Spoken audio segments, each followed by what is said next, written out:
West Bengal বোর্ডের class 11-এর second সেমিস্টারের প্রথম চ্যাপ্টার এটি, মানব বিকাশ। তো এটা নিয়ে আজকে আমরা পড়াশোনা করব। এখানের মধ্যে ইম্পর্টেন্ট জায়গাগুলো নিয়ে জানব আর কিভাবে প্রশ্ন আসতে পারে বা প্রত্যেকটা কনসেপ্টকে আমরা ডিটেলে দেখব। তোমাদের এই পার্টটাতে কিছু ইন্ট্রোডাকশন লেখা আছে, যেটা আমি একদম ছোট করে তোমাদের বুঝিয়ে দিচ্ছি ব্যাপারটা কি। এখানে খুব একটা ইম্পর্টেন্ট জায়গা নেই। এখানে বলতে চেয়েছে যে পরিবর্তন সময়ের ধর্ম, অর্থাৎ সময়ের সাথে সাথে প্রতিটা জীবের পরিবর্তন হয়। এবার এই যে পরিবর্তনটা ঘটছে, প্রত্যেকের কিন্তু আলাদা আলাদাভাবে পরিবর্তন হয়। আর পরিবর্তন একটা ক্রমবর্ধমান প্রক্রিয়া, অর্থাৎ কোনো একটা শিশু সে কিন্তু তার পরের যে পর্যায়টি, সেই পর্যায়েই তার বিকাশ ঘটবে। একটা শিশুর কিন্তু প্রত্যেকটা স্টেজে আলাদা আলাদাভাবে বিকাশ ঘটে।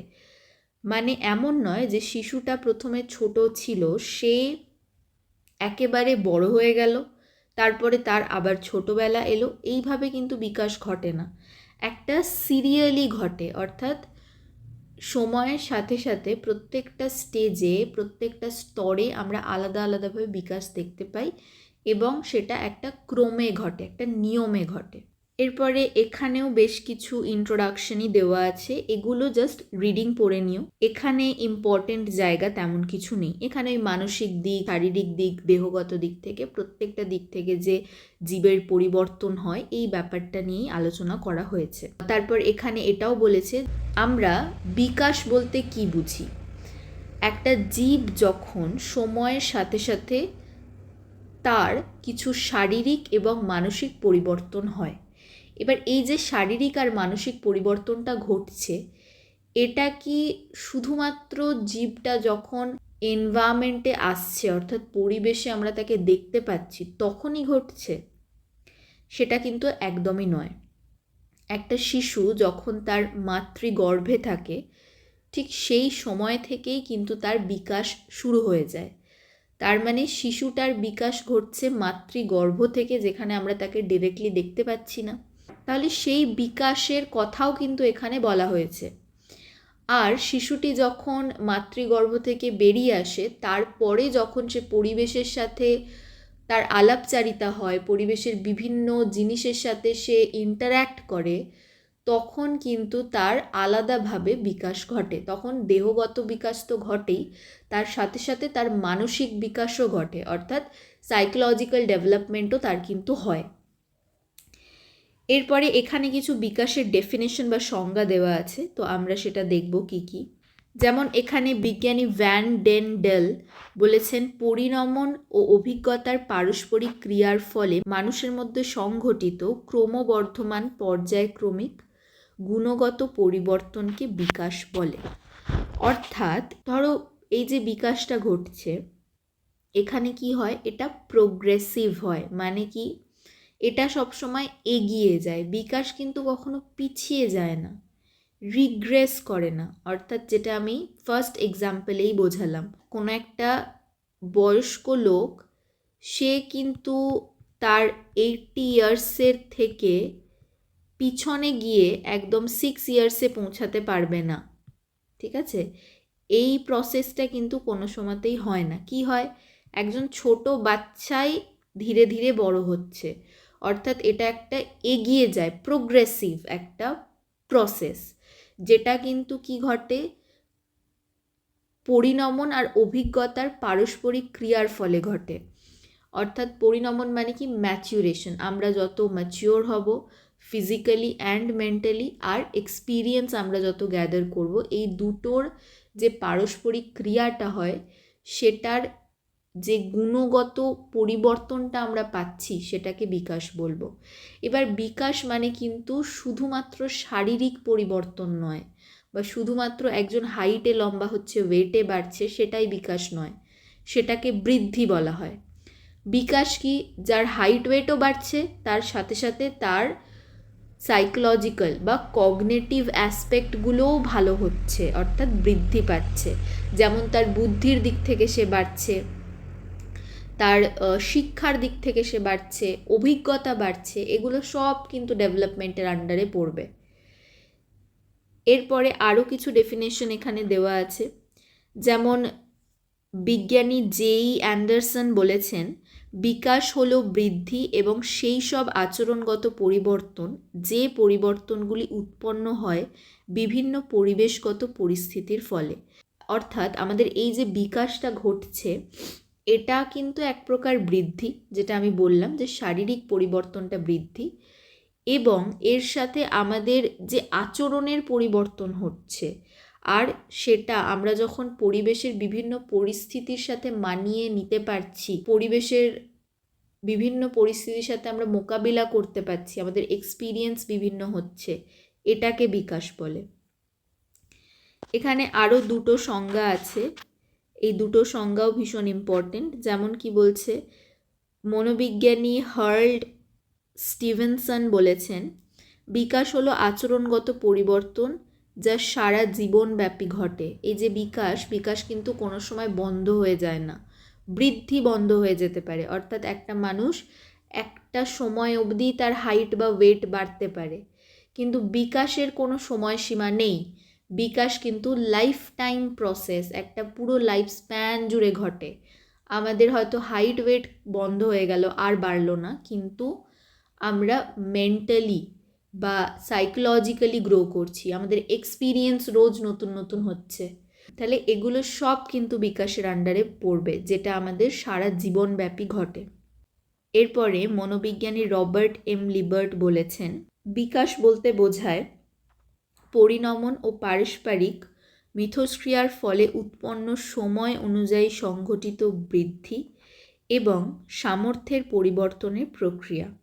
অর্থাৎ বিকাশের 4টি উল্লেখযোগ্য দিক হল বৃদ্ধি, সামর্থ্য, পরিণমন এবং পরিবেশের সঙ্গে মিথস্ক্রিয়া। এটার মানে কি?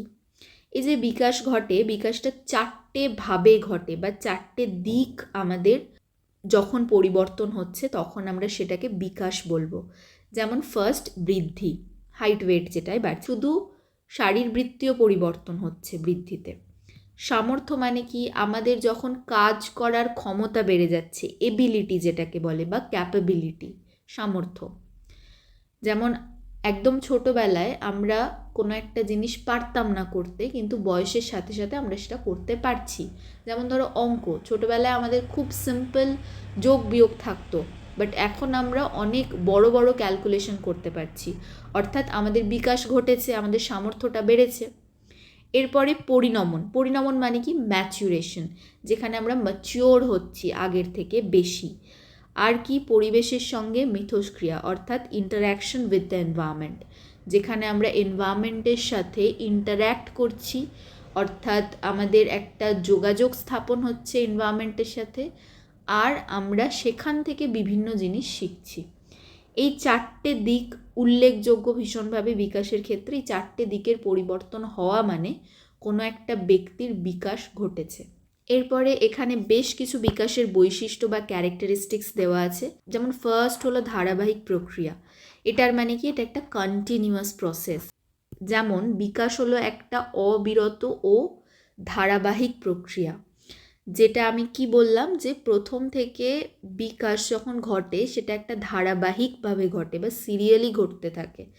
যেমন প্রথমে একটা ভ্রূণ আসছে মাতৃগর্ভে, সেখান থেকে ধীরে ধীরে বিভিন্ন সেল মিউটেশনের ফলে বা কোষ বিভাজনের ফলে কি হয়, একটা কমপ্লিট হিউম্যান বিইংয়ে পরিণত হচ্ছে সেটা ভ্রূণটা, এবং সেখান থেকে ধীরে ধীরে বিকাশ ঘটছে, অর্থাৎ তার বৃদ্ধি ঘটছে।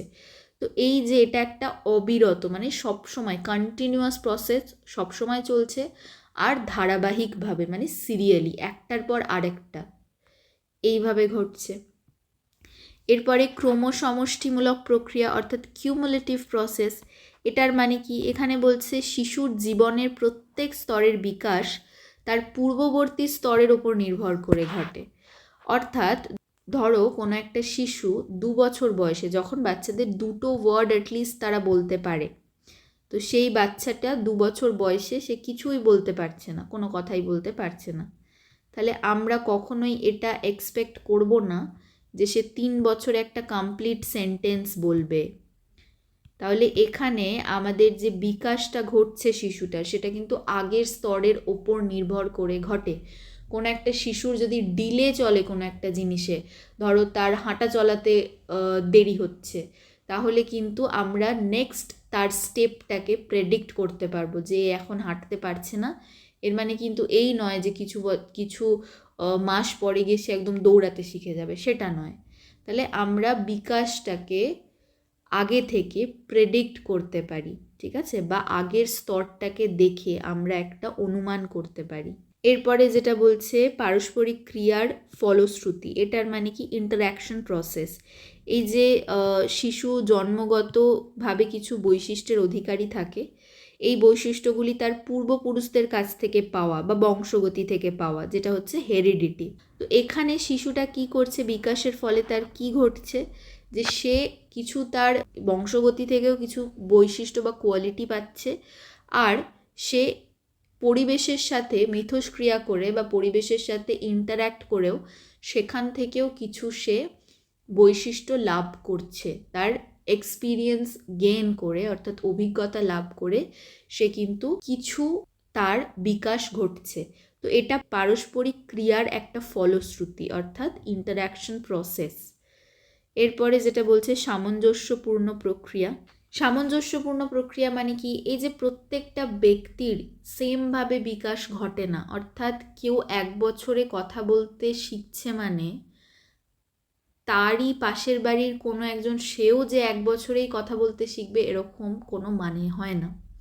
তার মানে কি, প্রত্যেকের বিকাশ কিন্তু একই গতিতে বা একই হারে হয় না। তো এই জিনিসটাই এখানে বলতে চেয়েছে। এরপরে বলছে সাধারণ ধর্মী থেকে বিশেষ ধর্মী প্রক্রিয়াতে পরিবর্তন হওয়ার প্রক্রিয়া। এটার মানে কি, এখানে এই যে কোনো একটা শিশু যখন সে কথা বলতে পারে না, সে কি করে, তার যা কিছু এক্সপ্রেস করার সে কেঁদে এক্সপ্রেস করে, তাই তো? মানে প্রত্যেকটা সিচুয়েশনের তার একটাই রেসপন্স থাকে, বা প্রত্যেকটা স্টিমিউলাসের, উদ্দীপকের তার একটাই প্রতিক্রিয়া থাকে, যে সে কাঁদছে।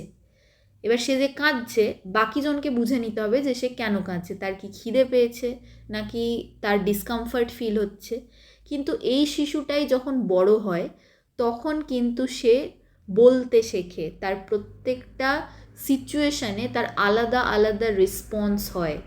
তো এইটাই একটা সাধারণ ধর্মী, অর্থাৎ একটা সাধারণ প্রতিক্রিয়া থেকে বিশেষ ধর্মী অর্থাৎ স্পেসিফিক প্রতিক্রিয়াতে আমরা যাই, যেটার মাধ্যমে বোঝা যায় যে বিকাশ ঘটছে। মানে প্রথমে সে সব কিছুই কেঁদে বোঝাতো বা যা কিছুই তার হতো সে কাঁদতো বাচ্চাটা, বাট এখন সে আলাদা করে বলতে পারে, অর্থাৎ তার যখন খিদে পায় সে আলাদা রেসপন্স দেখায়, সে বলে তার খিদে পেয়েছে। তার যখন কোনো কিছুতে ডিসকমফর্ট ফিল হয় সে বলতে পারে যে তার ভালো লাগছে না।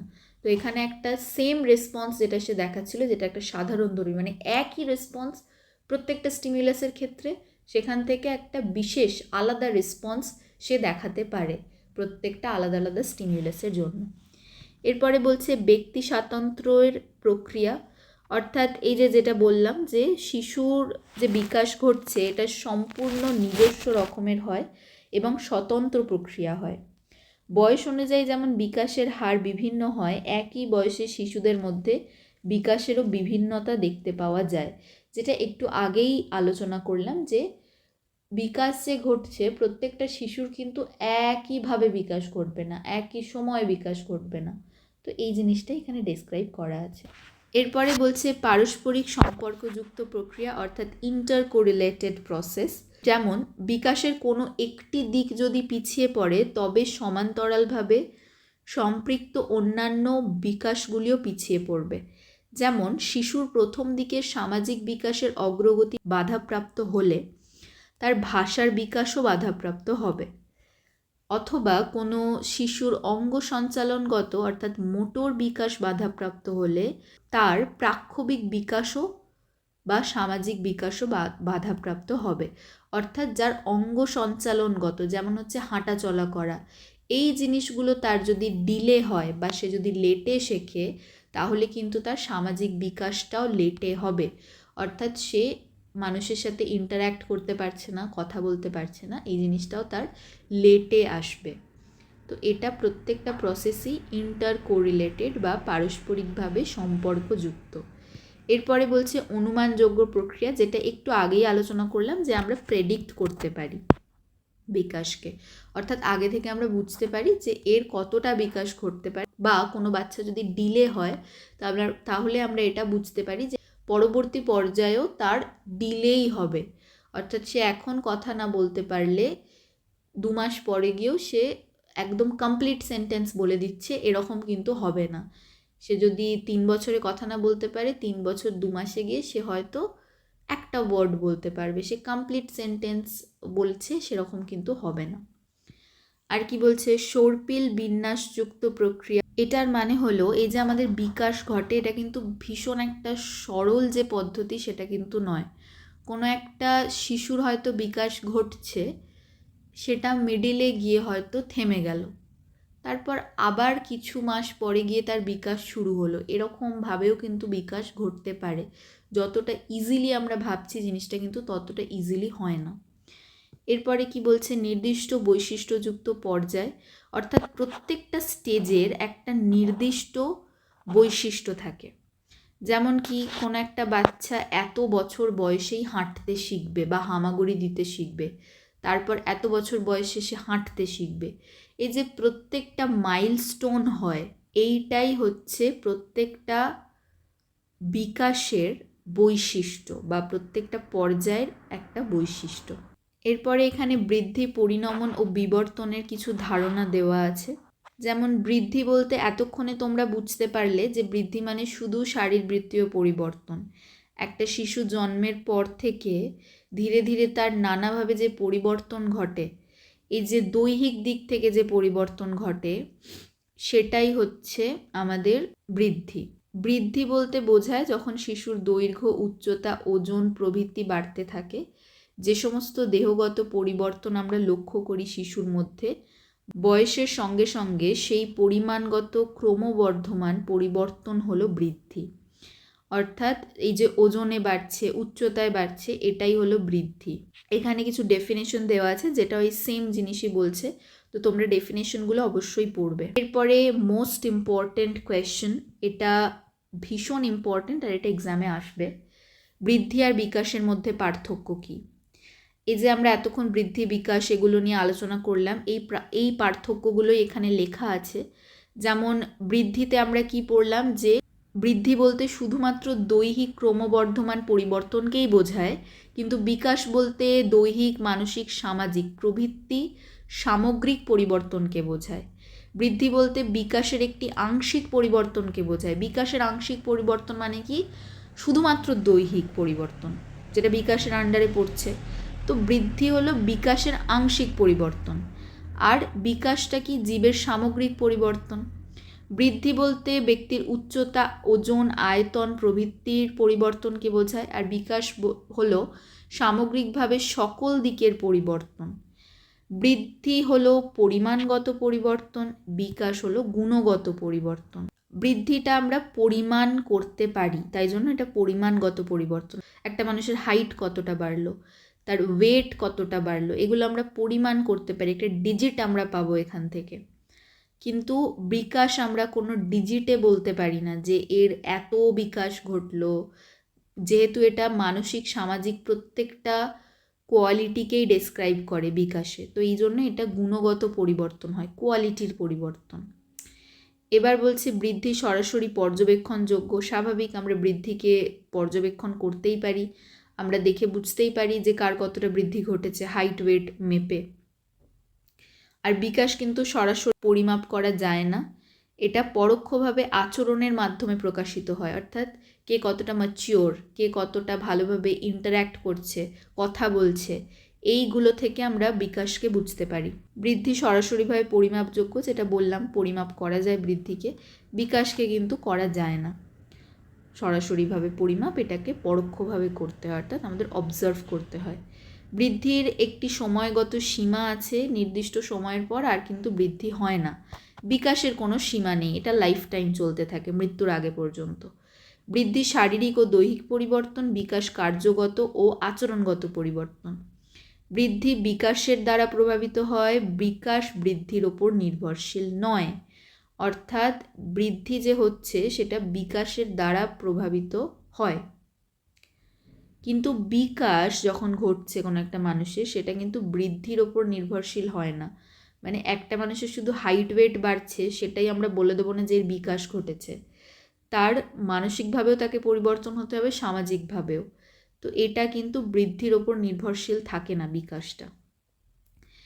এটি মূলত কোষ বিভাজনের মাধ্যমে ঘটে। আর বিকাশ কিভাবে ঘটে? মানসিক প্রক্রিয়াসমূহ বিভিন্ন মানসিক ও শারীরিক মধ্যেকার পারস্পরিক ক্রিয়ার ফলে এটা ঘটে। মানে আমরা যখন পরিবেশের সাথে ইন্টারঅ্যাক্ট করি, সেই সময় মিথস্ক্রিয়া করি, সেই সময় আমাদের বিকাশ ঘটছে।